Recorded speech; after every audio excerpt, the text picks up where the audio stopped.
Good morning dear student.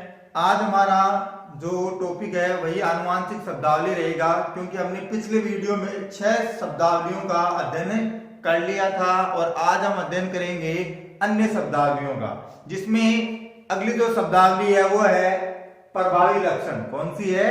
प्रभावी लक्षण। तो देखिए कि प्रभावी लक्षण होते क्या हैं, यानी कि वे लक्षण जो अपने आप को प्रथम पीढ़ी या F1 पीढ़ी, ठीक है, उसके अंदर अभिव्यक्त कर पाते हैं या अपने आप को प्रकट करते हैं, वो क्या कहलाते हैं? प्रभावी लक्षण कहलाते हैं। और जो अप्रभावी लक्षण होते हैं वो वे लक्षण होते हैं जो प्रथम पीढ़ी में अपने आप को अभिव्यक्त नहीं कर पाते हैं, ठीक है, यानी कि अपने आप को दर्शाते नहीं है या प्रकट या अभिव्यक्त नहीं कर पाते हैं। कौन से लक्षण कहलाते हैं? अप्रभावी लक्षण कहलाते हैं। अब बात आती है कि ये जो प्रभावी और अप्रभावी लक्षण है ये प्रभाविता के नियम से निकले। किससे निकले हैं? प्रभाविता के नियम से, जो कि मेंडल की वंशागति का कौन सा नियम है? प्रथम नियम है, ठीक है ना। वहां पर प्रभावी विशेषता प्रकट होती है तो वो क्या होते हैं? प्रभावी लक्षण। और जब प्रकट नहीं होती है तो वो कौन से लक्षण होते हैं? अप्रभावी लक्षण होते हैं। फिर अगली है कि एक संकर संकरण। एक संकर संकरण का मतलब हुआ कि वह संकरण जिसमें क्या होगा? एक लक्षण की वंशागति का क्या किया जाएगा? अध्ययन किया जाएगा। मेंडल ने ऐसा ही किया था कि एक संकर संकरण में एक लक्षण की वंशागति यानी कि दूरदर्शिता जो रखी थी, ठीक है ना, उसके आधार पर क्या है कि एक संकर संकरण की परिभाषा क्या हो जाएगी कि वह संकरण जिसमें एक लक्षण की वंशागति का अध्ययन किया जाता है वो क्या कहलाता है? एक संकर संकरण कहलाता है। फिर देखिए द्विसंकर संकरण। तो इसमें क्या होगा कि दो लक्षणों की वंशागति का क्या किया जाएगा? अध्ययन किया जाएगा, यानी कि वह संकरण जिसमें दो लक्षणों की वंशागति का क्या किया जाए? अध्ययन किया जाए, तो वो कौन सा संकरण कहलाएगा? द्विसंकर संकरण कहलाएगा। फिर तीसरा है कि त्रिसंकर संकरण। कौन सा है? त्रिसंकर। त्रि का मतलब कितने? 3, ठीक है ना। तो इसमें क्या होगा कि इस प्रकार के संकरण में 3 लक्षणों की वंशागति का क्या किया जाएगा?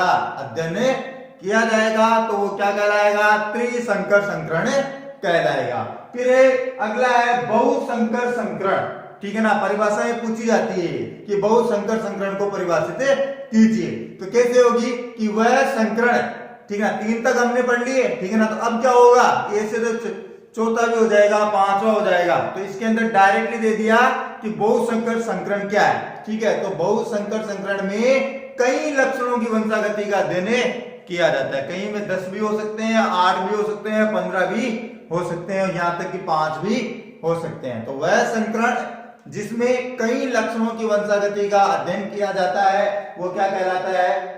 बहुसंकर संकरण कहलाता है। फिर है अपना परीक्षण संकरण, ठीक है, यानी कि टेस्ट क्रॉस। कौन सा है? Test cross. तो देखिए कि इस प्रकार के संकरण में दो, इससे पहले मैं बता दूं कि 2 जनक होते हैं। एक तो होता है प्रभावी जनक और एक होता है अप्रभावी जनक, ठीक है ना। प्रभावी जनक को हमेशा कैपिटल टी से दर्शाया जाता है। किससे दर्शाया जाता है? कैपिटल टी, ठीक है ना।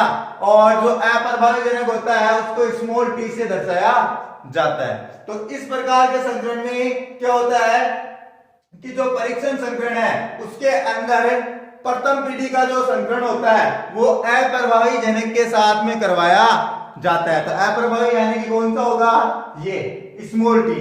अब देखिए मैं आपको बता देता हूं कि किस प्रकार ये संकरण होगा।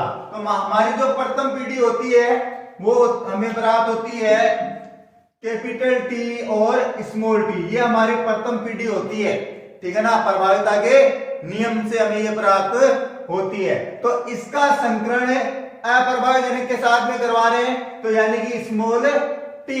तो अब देखिए कैपिटल टी का स्मॉल टी से करवाओगे तो क्या बनेगा? एक तो कैपिटल टी स्मॉल टी, ठीक है ना, और स्मॉल टी का स्मॉल टी के साथ में कराओगे तो क्या बनेगा? Small T small T. तो अब देखिए इसके अंदर 2 प्रकार के लक्षण हमें प्राप्त हुए। एक तो प्राप्त हुआ विषम युग्मजी लंबे, ठीक है ना, और एक प्राप्त हुआ शुद्ध बोना। क्या प्राप्त हुआ?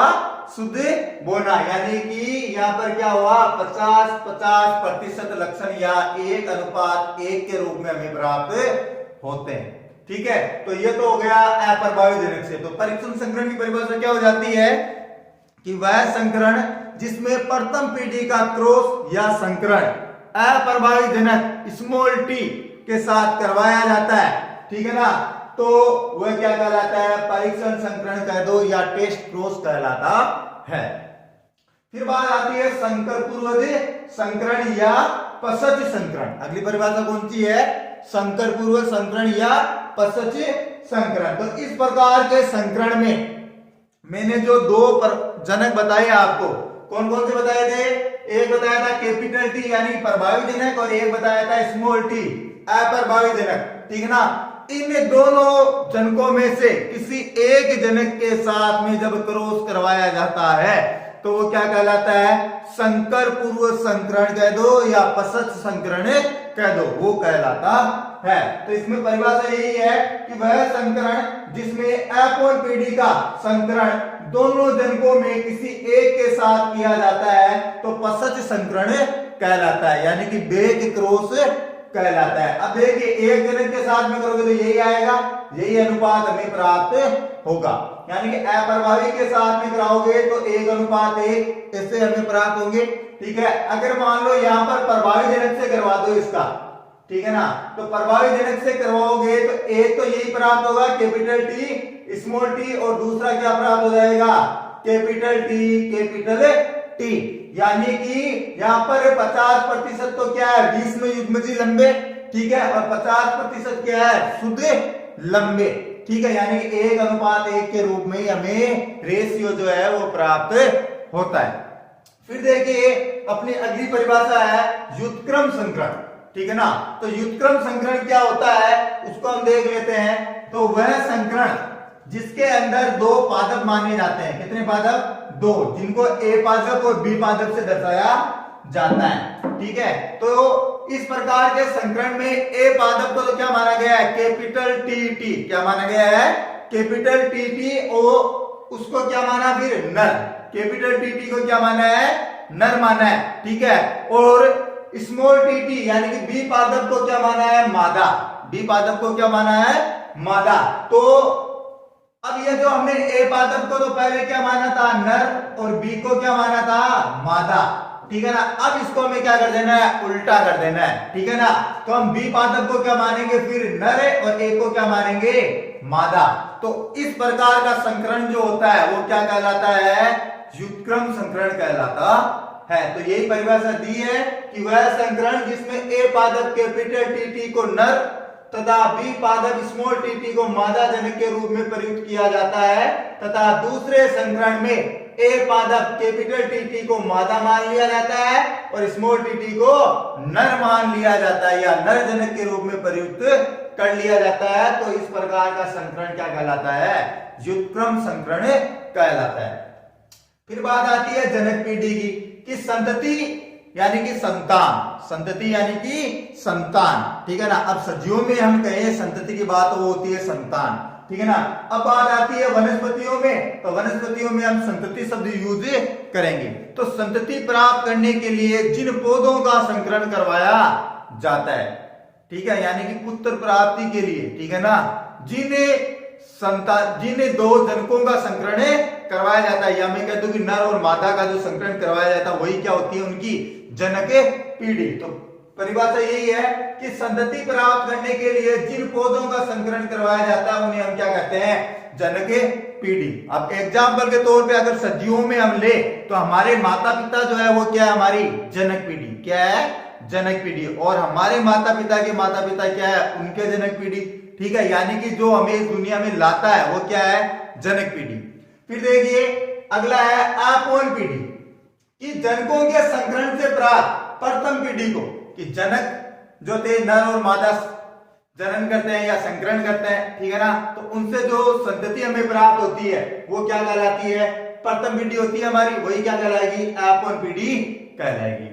फिर अगली है F2 पीढ़ी, कौन सी है, F2 पीढ़ी यानी कि द्वितीय पीढ़ी। तो देखो कि अपॉन पीढ़ी के संकरण से प्राप्त, अपॉन पीढ़ी के संकरण से प्राप्त संतति को क्या कहेंगे, F2 पीढ़ी कहेंगे, यानी कि पीढ़ी दर पीढ़ी, ठीक है, यानी कि माता पिता के हम हुए, ठीक है ना, हम तो हो गए प्रथम पीढ़ी, ठीक है ना, माता पिता क्या है, जनक पीढ़ी, हम क्या हो गए, प्रथम पीढ़ी, और हमारे जो बच्चे होंगे वो क्या होंगे, द्वितीय पीढ़ी, ठीक है ना, उनके बच्चे होंगे वो क्या होंगे, तृतीय पीढ़ी। तो ये पौधों में भी ऐसा ही होता है। फिर देखिए अगला, एक संकर अनुपात, कि एक संकर संकरण से प्राप्त अनुपात को, एक संकर संकरण करवाया जाता है तो उसके अंदर जो हमें अनुपात या रेशियो जो हमें प्राप्त होता है वह क्या कहलाता है, एक संकर अनुपात कहलाता है। फिर अगला है द्विसंकर अनुपात, यानी कि एक जैसे ये सभी परिभाषाएं। द्विसंकर संकरण से प्राप्त अनुपात को हम क्या कहेंगे, द्विसंकर अनुपात। अब देखिए ये हमारी आनुवंशिक शब्दावली जो है वो क्या होती है, कंप्लीट होती है 20 की 20 परिभाषाएं, और इन परिभाषाओं में से हमेशा ज्यादातर अंतर पूछे जाते हैं। जैसे मैंने कल कहा था कि प्रभावी लक्षण अप्रभावी लक्षण में अंतर पूछा जाता है, समयुग्मजी विषम युग्मजी में अंतर पूछा जाता है, और लक्षण प्ररूप व जीन प्ररूप में अंतर पूछा जाता है, जीन की परिभाषा पूछी जाती है, युग्म विकल्पी की परिभाषा पूछी जाती है, और बहुसंकर संकरण और अलग से एक एक पॉइंट जैसे युग्मक्रम संकरण की परिभाषा, जनक पीढ़ी की, ये सिंगल परिभाषाओं के रूप में क्वेश्चन पूछा जाता है। फिर हम बात करते हैं अपने अगले टॉपिक की। तो अगला टॉपिक है अपने मेंडल के वंशागति के नियम, कि मेंडल वंशागति के नियम कब पढ़े, जब 3 वैज्ञानिक आए थे, उन्होंने उन वही निष्कर्षों पर जब वो पहुंचे तो उन्हें उन नियमों को क्या घोषित कर दिया गया, वंशागति के नियम या मेंडल के आनुवंशिकता के नियम घोषित कर दिया गया।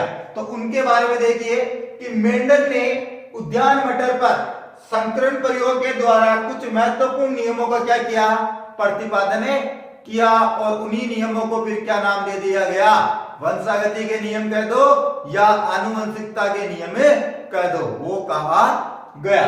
तो फिर मेंडल ने कितने नियम दिए थे, 3 नियम। कितने नियम दिए थे, 3 नियम दिए थे। पहला है प्रभाविता का नियम, जिसमें हमें प्रथम पीढ़ी प्राप्त होती है। प्रभाविता के नियम में क्या होता है, प्रथम पीढ़ी हमें प्राप्त होती है।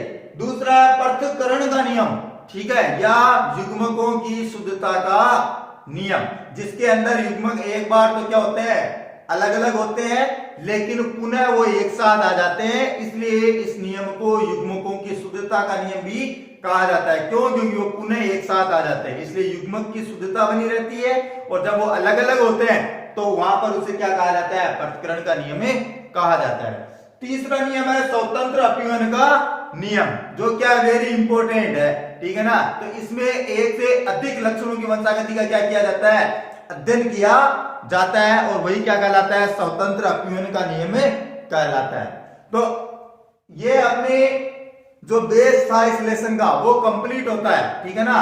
अब अपने जो लेसन स्टार्ट होगा वो इन 3 नियमों पर होगा, और ये नियम अधिकतर एग्जाम में पूछे जाते हैं। तो मैं आपको कह दूं कि जिस किसी भी विद्यार्थी ने अभी तक पिछले पढ़ाए हुए अध्यायों के क्वेश्चन आंसर नहीं किए हैं उन्हें कर ले, ठीक है। आने वाले सप्ताह के पहले दिन यानी कि सोमवार को जो स्कूलें प्रारंभ हो रही है ऑफलाइन, ठीक है ना, उस वक्त हम एक नए चैप्टर की क्या करेंगे, शुरुआत करेंगे, और तब तक मैं इस चैप्टर को पूरा करवा दूंगा, ठीक है। तो हम एक नए चैप्टर की शुरुआत करेंगे सोमवार से।